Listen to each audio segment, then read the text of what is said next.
Welcome back to Switch to Linux. Well, today we want to talk a little bit about what is an ISO image. And I got the idea to do this video after watching the Linux experiment this week had a video questioning, is Linux easier to install or harder to install? And he made a lot of very valid points in that video. One of the points he made is that, hey, if you know how to install an operating system, Linux is way easier. But if you don't know the first thing about installing an operating system, because every Windows and Mac computer you get nearly comes out of the box with the system already installed, then, hey, it becomes a lot harder because you're not actually installing Windows or Mac when you purchase one such computer. And the hinge pin of the argument is that ISO file. What is that file? What do you do with it? These are the questions, and he didn't elaborate on that because that was not the purpose of his video. I wanted to go ahead and elaborate from my perspective about this. And I do want to point out one thing. There is one Linux distribution that does what he says a Linux distribution should do, and I agree with him. There's one distribution that does it. You can plug the drive in, and from the website, it will download, verify, and install the ISO onto your USB drive. That is Tails. The downside about that is that Tails is not a good distribution for a beginning Linux user. It is designed for security and privacy. I highly recommend everybody have a copy of it floating around, but it's not one you want to use as your daily driver. So the first one of your major Linux distributions that can create the ability to plug in a USB drive, walk through the steps on the website, and have a verified installation media ready to go, you guys will probably end up becoming the king of Linux. Will it be Linux Mint? Pop OS, Ubuntu?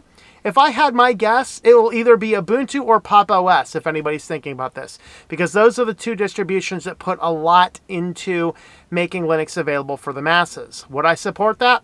Oh yeah, I would. Oh yeah, I would. So nevertheless, let's go ahead and talk about what is that file. Now, what you do with the file, you're going to put it either on a DVD drive or on a USB drive. We're going to get to that point in a moment. I'm not going to show you the details because I have whole videos on doing that from Windows and from Mac on this channel. There's also an application called Ventoy, which I also have a video on my channel. And we're going to talk about those near the end of this video. But I'll link those videos down below in the description so that you can go and seek those out should you want to find those. Now, let's go ahead and talk about what is this file. When you download a Linux distribution, you're going to get one of two types of files. One of those is the .img. This is an image file, and it is typically used with ARM-type devices. We're talking Raspberry Pis, tablets, anything running an ARM processor, you're going to download an .img file. That's not what you're going to get with a typical Linux distribution. Linux is typically going to give you a .iso or an ISO file. This is, again, a disk image. Very similar files. This one is a disk image, though. You're going to have to use some type of burner to burn it onto an installation media. Now, the ISO file itself contains everything you need for the installation and everything you need to run the distribution without changing any files on it. This is what is referred to when you talk about a live session or a live key. Okay, but let's first talk about the ISO image itself. The first point, you're researching your Linux distribution, you figure out what you want to use. Maybe it's Linux Mint, or I mentioned Pop, I mentioned Ubuntu, MX Linux, Peppermint just has a new version out. Thanks, Farron, for the email. But you have all these different distributions. You go to their website, you click download. Most of them are not just going to automatically start downloading a file. Because Linux is so big and globally distributed, what happens is to save on bandwidth and to make sure people can download rapidly, usually the download is going to take you to a list of links. This is going to be to A, take the pressure off of the servers, and B, distribute the file to you from the nearest location. So find your individual location. If you're in Bangladesh, United States, Germany, find whatever server is closest to you. They are generally all listed. Click the button and it will start downloading a .iso file. Now you might also see a torrent link that will download a .torrent file that opens in a torrent client, and then that will download the ISO image. So that's how you actually get the file. Once you download the file, you want to verify it. Again, verification, we're not going to talk about it except the broad ideas in this video, because that is linked in the videos below. I have details about how to verify a file. What are you doing? You're making sure that the file you've downloaded is exactly the file that you should have downloaded, making sure that it's complete and making sure it has not been tampered with. They do this by giving you a hash. So you might have heard the word hash thrown out there in different aspects of computer world. Basically, it makes sure that what was downloaded is exactly what you intended to download. So you'll have a copy of a hash, and then you need to run it through some type of application. On Linux, you can just use the command line tool, which is going to be check SHA-256 sum is usually what you're going to do. On Windows, there's a variety of different tools. I like the one that you can just install it as a widget, and then you can right-click and you can verify a file from there. There's a lot of different ways. That's why I have specific videos if you're on Mac or if you're on Windows. I have instructions in those videos about how to do that. But you want to make sure you do that to make sure you're not installing something that is malicious or incomplete. For example, Linux Mint, a number of years ago, their website was hacked. Somebody put malicious files on their server, and anybody who had verified that file knew that it was not correct. Now, they had solved that. They fixed and rectified that problem. I think it was less than 2 hours in time, so they knew something was going on there. But that being said, make sure you verify your files, particularly if you're using this in a production system. Once you have the file, you can do two things with it. You can either put it on a DVD or you can put it on a USB drive.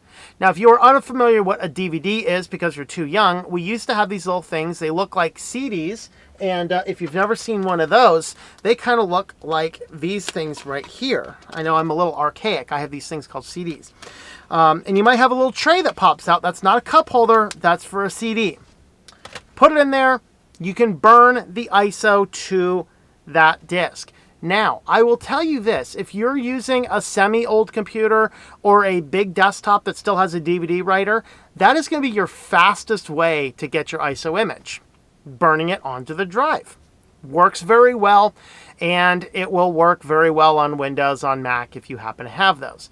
Most people, though, are going to use a USB drive instead. So get any USB flash drive, and you want to do a 3.0, okay? So the 2.0 and the 3.0 differ in their read-write speeds. Since this is a big, usually 1, 2, 3, 4 gigabyte file, the USB 2 is going to be too slow to burn and to read. It will work. It's going to be a bad experience. It's going to take a long time to work. So you don't want to do that. Use the USB 3.0. Usually you can get those pretty cheap. They're not going to cost you more than like 10 or 20 bucks. Buy one of those guys, and then you're going to put the .iso file onto that drive. Again, the video links down below, specific to Windows, specific to Mac, or on Linux. I give you all of those options in those videos so you know how to burn that drive. Now you have what is called your installation media. Okay, your installation media allows you to boot your computer. So what you're going to do is you're going to plug that guy into your computer, if it's the DVD drive or if it's a USB port, and then you're going to have to tell your computer how to boot off of that. Briefly, on Mac, if you are using an older Mac before the M2 chip, hold the Option key as it starts up. It's going to give you the option to boot from every disk it finds. If you have the M2 chip, you have to go into your settings first and enable alternative booting options. Okay, it's a security feature to make sure nobody can tamper with your system. They've disabled that by default. You can still re-enable it at this time as far as I know. On Windows, than what you're going to do on a standard PC, there's a few ways. One option is you can go into your BIOS settings and you can change your boot order and you can move your USB drive up. Okay. How do you get into there? You need to check the vendor for your computer. The most common keys: delete, insert, F2. Those are your common keys. It's going to be one of those. There's it could be a variety of other things as well. So again, check your documentation. Now, I rarely do that because every BIOS system also has a one-time boot menu. This is either going to be F9, F11, or F12. Hitting one of those three keys is going to take you to a menu that detects all of the different installation media, and you can select it from the list. Okay, it's the same thing as holding Option on the Apple and turning it on. You get a one-time boot menu.